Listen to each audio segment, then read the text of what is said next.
I've actually been feeling kind of the same, which is really weird because if you know what happened in the past few weeks for me, I should be, like jumping in the air and super, super happy, and the world should be like my oyster right now. So, last month, I went to the hospital to get my blood checked because everybody knew I was diagnosed with leukemia about like 9 months ago. And I got prayed over, and I just want to thank all of you guys from the bottom of my heart, because I know a bunch of you, or most of all of you guys, had me in your prayers. And I just want to say thank you, because thank you for your faith and your persistent prayers. God cured me. So I just want to give glory to God and say it in front of you guys, because I wasn't able to give my testimony in the youth group. I said it in the grupo de oración. But I just really want to say thank you to you guys, because, being 21 and having cancer isn't, your dream come true. But God's doing a miracle at curing me, and I have absolutely nothing left of cancer in my body is a huge miracle. So starting off with that note, I just want to say thank you to you guys and thank you to God, because if you guys have been feeling down, hopefully that will bring you up just a little bit. But the past couple of weeks, I've been feeling very alone, very unwanted or unneeded, very frustrated how everything has been going. School's starting, so because I was sick, I didn't plan to go to school. So right now it should be my senior year in college, and it's not. So it's really hard, for the past 4 years, we've worked so hard, and, you're like, 2011, it's going to be my graduating year, I'm going to go out into the world, and I'm going to be, like a psychologist, and help people, and all of that. And right now it should be my senior year. All my friends are like, senior year, blah, blah, blah. They all have like parties and celebrating, and I'm at home, and I'm like, senior year in college. Wow, I went that fast. I'm that old.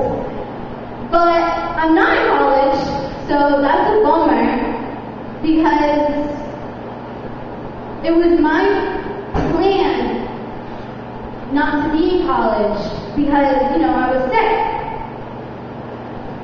And that kind of discouraged me even more, because you work so hard, you pay so much money, and you're not even close to reaching your goal.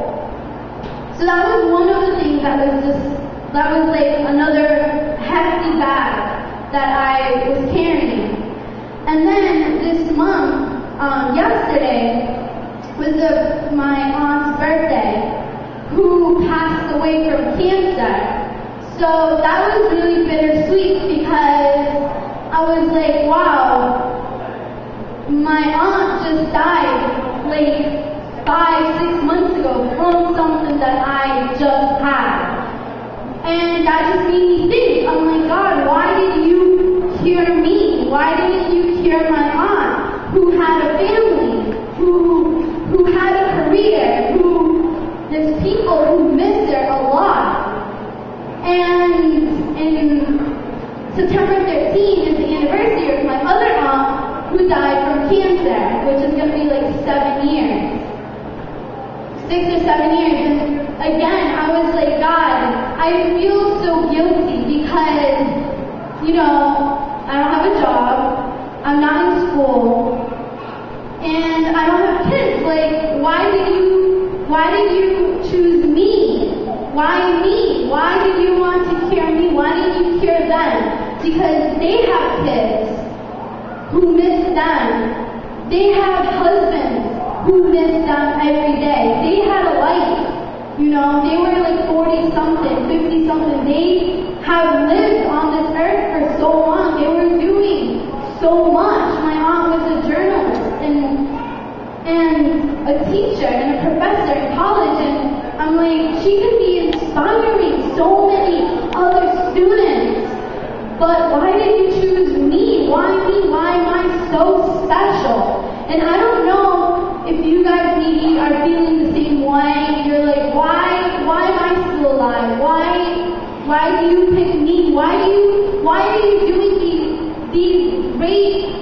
things to me, you know? And I really wasn't questioning God, like, why am I still alive? But I was like, why? Like, I don't feel like I'm doing anything important. Like, I don't think I'm somebody who's making a huge change in the world. I'm not like Obama. I'm not like Martin Luther King Jr. I'm not somebody like Hillary Clinton. People who are doing, like, you know they're doing something out there in the world. They're like changing people's lives.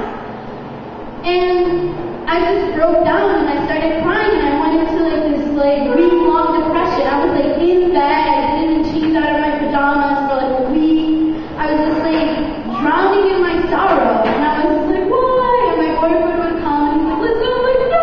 And I start crying.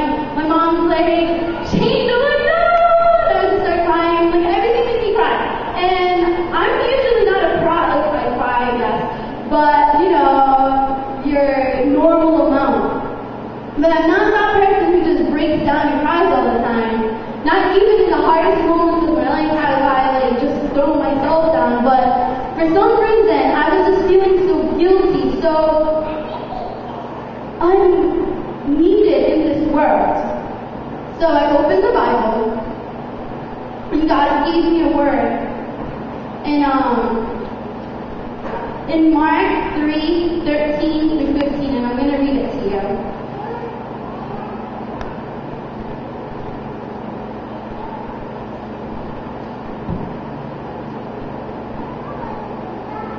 It was like, I was just one day, I was just like, just so sad, and I was like, God, just please, just tell me why. Tell me why you need me here. Because I don't feel like, important. And a lot of the time, us teenagers, or us young adults, or us kids, we feel like that because we're just in school, or we just have a job, or we don't play sports, and you feel like you go through the world. Like everybody's just walking around in like full speed, and you're just standing there, and you just want to scream at everybody, like, I am right here. Like, can you see me? And you just feel like everybody's just walking past you, walking past you, walking past you, walking past you. And you just want to go up to somebody and be like, help me! Sharon, help me! But they just bump into you.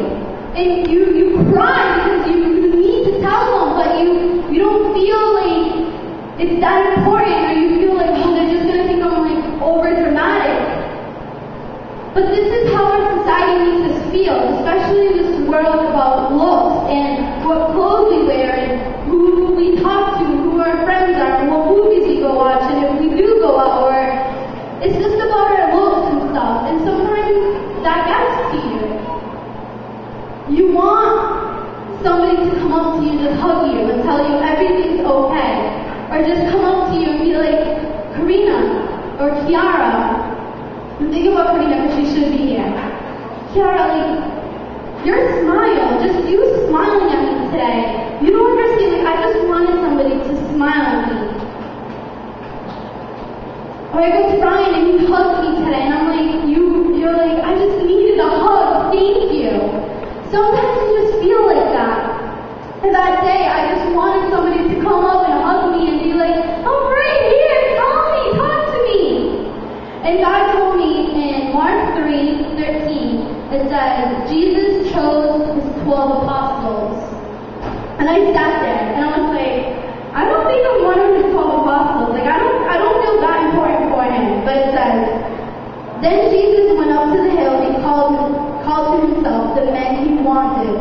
They came to him, and he chose the 12, whom he named apostles. I have chosen you to be with me, he told them. I will also send you out and preach, and you will have authority to drive out demons. Word of the Lord. Thanks be to God. So I sat there, and I'm like, should I really read this out? Because pretty much he's telling me I am one of his apostles, one of